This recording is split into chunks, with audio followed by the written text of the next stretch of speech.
Bonjour, mes frères et sœurs, chers auditeurs.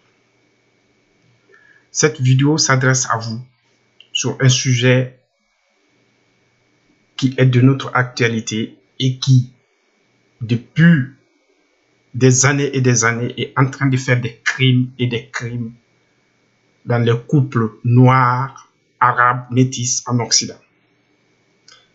J'attire votre attention à faire attention à ces gens qui utilisent des théories pour détruire les couples. Sans tarder, je rentre dans le sujet. Je sais qu'il y a beaucoup d'autres facteurs qui font que les couples noirs ou métis ou arabes aient des problèmes jusqu'à aller au divorce. Mais il y a des facteurs qui favorisent.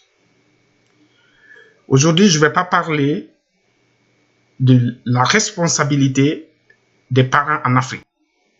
Je ne vais pas parler de la responsabilité des membres du couple. L'objectif de l'intervention que je fais, c'est pour vous mettre en garde, pour vous informer, de faire attention à des gens qui utilisent des théories. Il y en a beaucoup en Occident, partout, en Europe, en Amérique. Il y en a. Leurs objectifs, ce n'est pas pour sauver vos couples, ce n'est pas pour résoudre le problème de vos couples. C'est des manipulateurs, des gens qui se cachent derrière des théories du genre féministe, du genre droit de l'homme, et qui font les mal, qui détruisent le couple, qui plongent la suite de toute une génération dans le noir, parce que les conséquences sont énormes. Comment ça se passe généralement? Soit c'est l'homme ou la femme d'origine africaine ou noire qui décide de se mettre en couple avec un autre, noir ou arabe ou voilà, blanc. En tout cas, ça tourne généralement autour de ces gens-là. Généralement, au début, on sait que la vie du couple, les premières années du couple sont émaillées des problèmes. Tout le monde le sait. Il y a eu des savants qui ont écrit des documents dessus. Et il y a eu des propositions de solutions. Comment faire de sorte que on puisse passer les épreuves des premières années du mariage, les difficultés des premières années du mariage. Généralement en Afrique, il y a des gens qu'on appelle, à Malinké, des Foulouboloma. C'est des gens qui font les démarches en cas de problème entre les deux familles. Ça va d'abord entre l'homme et la femme, et après, si ça va loin, entre les deux familles. Mais on essaye de résoudre le problème. Mais ici, en Occident, en général, c'est des gens-là, ils ont un autre objectif. Parce que eux, c'est leur vie. C'est ça qui les font vivre. Les subventions qui sont décrochées, qui sont attribuées à leur structure, ne seront pas validées tant qu'ils n'ont pas de couple, tant qu'ils n'ont pas de femmes isolées, tant qu'ils n'ont pas de femmes avec enfants, avec dossier ouvert en leur nom. Vous devez vous interroger. Ces structures-là sont très fortes et très solides. Ils fonctionnent grâce à vous. Et pour rien. On connaît beaucoup de couples aujourd'hui africains, des femmes qui ont été manipulées, qui ont été arrachées. Et après, quand les étapes sont terminées, quand la femme n'a plus de ressources, généralement c'est ça, c'est les femmes, et l'homme qui avait le pouvoir, qui a tout fait pour avoir une vie normale, qui est parti chercher généralement la femme en Afrique, qui a tout mis en place. Ils ont fini de frapper économiquement ce dernier pendant des moments avec une structure légalement mise en place, mais qui fonctionne à merveille à la Eichmann, comme on avait vu Adolf Eichmann en Israël. Il a dit que tous les crimes qu'il faisait, tout ce qu'il faisait était normal. sous le régime d'Adolf Hitler. Ça doit nous faire interroger. Nous sommes en train de vivre en plein fouet.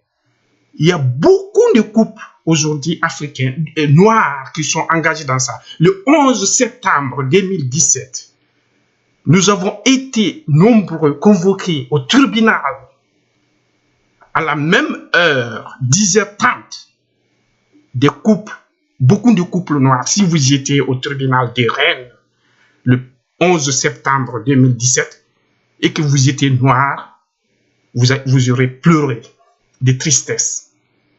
Parce qu'on a été convoqués pour le même objectif. Tu te demandes, il y a combien de pourcentage de noirs en France? Particulièrement en Rennes, particulièrement en Bretagne. Et ce nombre-là, le pourcentage qu'il y avait de personnes là-bas, ça représente combien?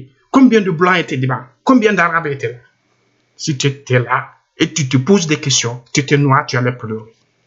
Pour la petite histoire, j'ai vu un monsieur qui venait de Burkina. Il pleurait. Je me suis approché de lui, je lui ai demandé qu'est-ce qui s'est passé. Il m'a dit, mon frère, on m'a détruit. Je suis parti marier une femme en Afrique, je l'ai fait venir. C'est elle qui est en train de me détruire aujourd'hui. C'est pas elle. Je me suis approché d'une femme qui avait convoqué son mari. J'ai discuté avec la femme. J'ai dit, madame, est-ce que vous êtes chrétienne ou musulmane? Elle m'a dit qu'elle est chrétienne. J'ai dit, vous êtes de quelle origine? Elle m'a dit qu'elle est d'origine ivoirienne. J'ai dit, bon, vous êtes chrétienne. Vous êtes de la Côte d'Ivoire. Vous savez comment on résout les problèmes de couple en Côte d'Ivoire? J'ai dit, si ça ne va pas, nous sommes en France. Vous allez à l'église, allez demander le père, expliquez votre problème. Il convoquera votre mari, il discutera avec vous. Et elle m'a dit, monsieur, on m'a dit que c'est forcé de venir ici. Et j'étais étonné. J'ai dit, mais voilà, comment vous étiez forcé, comment on vous dit que vous êtes forcé de venir? Vous n'êtes pas obligé de venir ici. Elle m'a dit, monsieur, c'est ce qu'on m'a dit. J'ai dit, non, c'est faux. Et j'ai fait exprès de me retirer un peu. La dame a vu que c'était intéressant, la discussion. Elle s'est déplacée, elle m'a suivi. Voilà du genre de manipulation qu'on a fait. Parce qu'elles ne connaissent pas. Et les conséquences de ça sont énormes. Donc, j'appelle votre vigilance à faire attention à ces manipulatrices-là, à ces manipulateurs-là. C'est leur vivre, c'est leur objectif de vivre. C'est vous qui donnez tout le prix de leur luxe, c'est vous qui les payez ou c'est vous qui donnez l'occasion. Réfléchissez 2 fois avant de répondre à leurs appels. Si vous ne répondez pas à leurs appels, elles n'ont aucun pouvoir sur votre vie.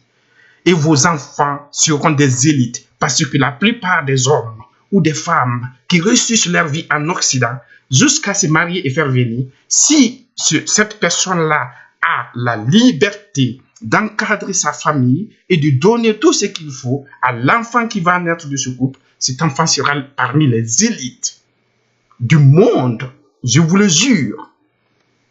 Regardez les quelques couples qui échappent au piège de manipulation de ces structures.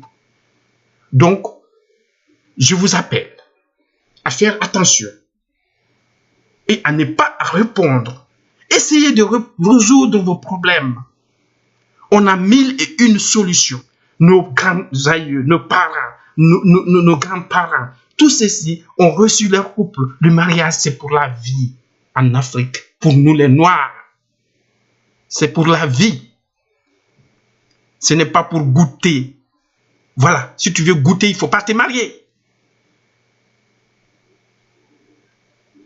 J'attire votre attention à faire attention. Je vais décortiquer ce sujet. Il y a d'autres collègues aux États-Unis, des autres personnes qui sont en train de travailler sur ce sujet. Et ne lâchons pas. Réveillez-vous. Dites-vous que c'est fini. C'est manipulatrice. Si elles veulent décrocher des subventions pour les femmes isolées ou pour des droits des femmes, elles n'ont qu'à chercher d'autres thèmes ou qu'elles refusent de venir vers vous. J'ai vu sur des sites officialisés, encadrés, qui disent Madame d'origine étrangère, et si vous n'avez pas assez de droits, Madame d'origine étrangère, et si votre mariage avait été arrangé.